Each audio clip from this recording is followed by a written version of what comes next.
2026 চনত ইলেকশন খেলাৰ মাজত নেখেলা আৰু নেখেলাৰ মাজত কোনো ডিফাৰেন্সে নাই যদি এই ফৰ্ম 8 অনুসৰি এনেকে নতুনকে ভোটাৰে আকি নামটো ভৰাই দিব গতিকে এইটো এটা ভয়ংকৰ ষড়যন্ত্ৰ ৰচনা কৰিছে বিজেপি দলে অন্যান্য জাতীয় আৰু জনগোষ্ঠীয় প্ৰত্যেকটো সংগঠনে যিবিলাকে নিজৰ জাতিটোৰ কাৰণে লাখ লাখ মাতে যিবিলাকে নিজৰ জাতিৰ অস্তিত্বৰ কাৰণে মাত মাতে যিবিলাকৰ অসমৰ ৰাজনৈতিক ভৱিষ্যত বাহিৰৰ মানুহৰ হাতত পঠিয়াই দিয়াটো নিবিচাৰে তেওঁলোক সকলোৱে ঐক্যবদ্ধ হৈ এইটো গণ আন্দোলনত পৰিণত কৰিব লাগে অসমত কেনেকৈ ভোটাৰ তালিকাৰ সংশোধন কৰিব লৈছে আৰু অসমৰ ভোটাৰ তালিকাৰ সংশোধনীৰ জৰিয়তে অসমৰ ভাগ্য কেনেকৈ বাহিৰৰ মানুহৰ হাতত তুলি দিব খুজিছে অসমৰ মানুহৰ ৰাজনৈতিক ভাগ্য কেনেকৈ বাহিৰৰ মানুহ বহিৰাগত অন্য ৰাজ্যৰ মানুহৰ হাতত তুলি দিব খোজা হৈছে ফৰ্ম 8 খন উদৰলৈকে পঢ়ি মই যিটো বুজি পালো বুজি পোৱা কথাটো হ'ল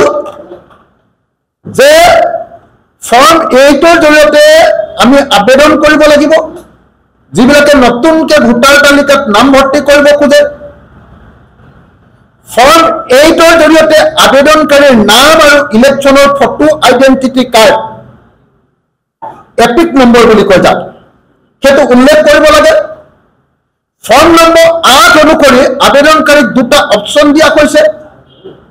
অপচন নম্বৰ এ অনুসৰি আধাৰ নম্বৰটো উল্লেখ কৰিব লাগে আৰু অপচন নম্বৰ বি অনুসৰি আধাৰ নম্বৰ নাই বুলি ঘোষণা কৰি দিব লাগে মই আধাৰ নম্বৰ দিবলৈ অক্ষম কিয়নো মোৰ আধাৰ নম্বৰ নাই বুলি টিক মাৰি দেখুৱাই গ'ল ফৰ্ম 8 খনত স্পষ্টকৈ লিখা আছে যে আপুনি নতুনকে আবেদন কৰিবলৈ ক'লে দুটাই ক্ৰাইটেৰিয়া বেসিক্যালি আছে এটা হ'ল যে আপোনাৰ আধাৰ আছে নে নাই যদি আছে বুলি কয় তেতিয়াহ'লে আধাৰ কাৰ্ডখন চাই দিলে নতুনকে ভৰোৱা মানুহজনৰ নামটো যদি উত্তৰ প্ৰদেশত বা বিহাৰত নামটো আছে তেতিয়াহ'লে সেইটো ওলাই পৰিব আধাৰ আছে বুলি ক'লে কিন্তু আপোনালোকে নিশ্চয় সকলোৱে এইটো বস্তু জানে যে ভোট দিবৰ কাৰণে আধাৰ কাৰ্ড মেণ্ডেটৰী নহয় সেইকাৰণে আধাৰ কাৰ্ড নাই বুলিও যদি আপুনি কয় তেতিয়াহ'লে আপোনাক ভোট দিবলৈ দিব লাগিব আধাৰ কাৰ্ড নাই বুলি ক'লে কি হ'ব আধাৰ কাৰ্ড নাই বুলি ক'লে আপোনাৰ নামটো উত্তৰ প্ৰদেশ বা বিহাৰৰ ভোটাৰ লিষ্টত আছে নে নাই সেইটো কোনেও পৰীক্ষা কৰিব নোৱাৰে কথাটো ধৰিব পাৰিলেনে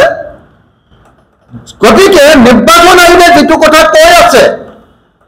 যে নহয় তেওঁ বেলেগখন ৰাজ্যত নাম কৰ্তন কৰিলেহে আমাৰ ৰাজ্যত নাম অন্তৰ্ভুক্ত কৰিম বা চৰকাৰে যিধৰণে প্ৰপগাণ্ডা কৰি আছে যে বেলেগত নাম থকা মানুহেতো ইয়াত ভোট দিব নোৱাৰে আৰু উত্তৰ প্ৰদেশত নাম থকাতে কোনে আহি অসমত ভোট দিবলৈ আহিব এইবুলি যিবিলাকে কৈছে তেওঁলোকৰ কাৰণে মই হাতৰটো ভাঙি দিব খুজিছো এইটো কিমান ডাঙৰ এটা হাতৰ মই হাতৰটো আপোনালোকক ভাঙি দিছো দেই চাব আপোনালোকে জানে যে এই বিধি অনুসৰি ফৰ্ম 8 যিখন উলিয়াইছে তাৰ বিধি অনুসৰি যিটো বিধিৰ অধীনত এই ফৰ্ম 8 উলিওৱা হৈছে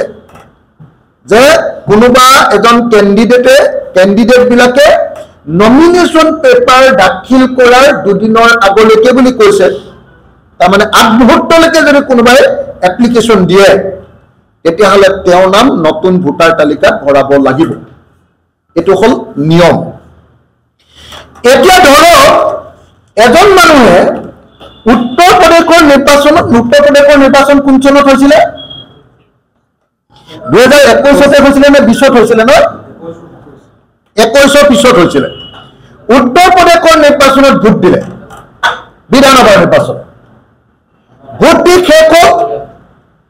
তাৰ পাছত তেওঁৰ নামটো আধাৰো আছে আৰু তেওঁ সেইটো উত্তৰ প্ৰদেশত ভোটটো দি শেষ হৈ গ'ল তেওঁ এবাৰ বিহাৰত ভোট আহিলে কোন চনত 2025 বিহাৰত ভোট আহিলে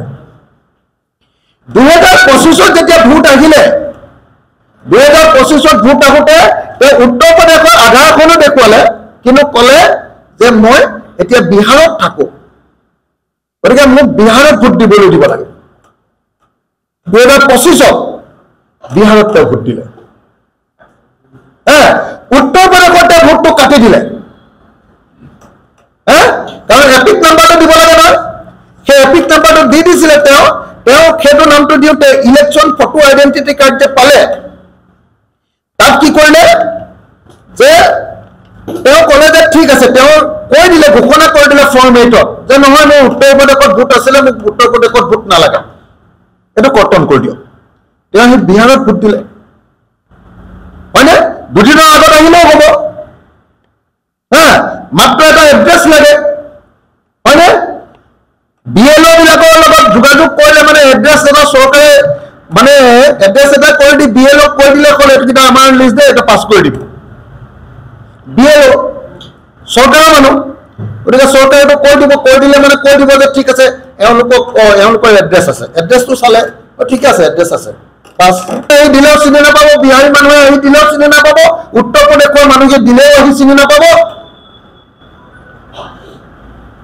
আৰু এনেকে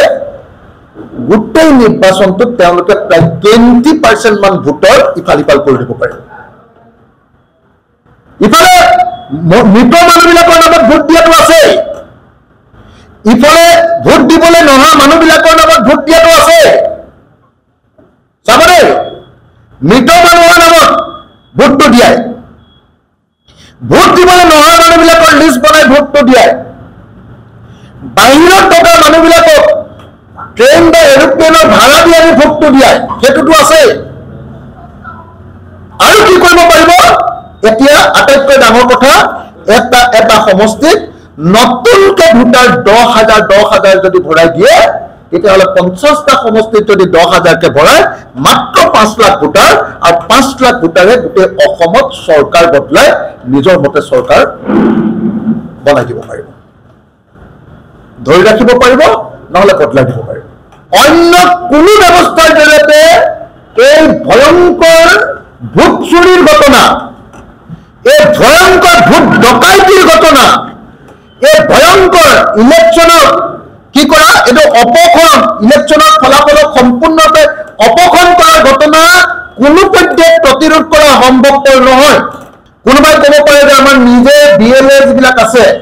আমাৰ বুথ লেভেল এজেণ্ট আছে এজেণ্টবিলাকে এইটো চাব পাৰিব এজেণ্টে চালেও কোনো কাম নাই যদি তেওঁলোকে ইয়াতে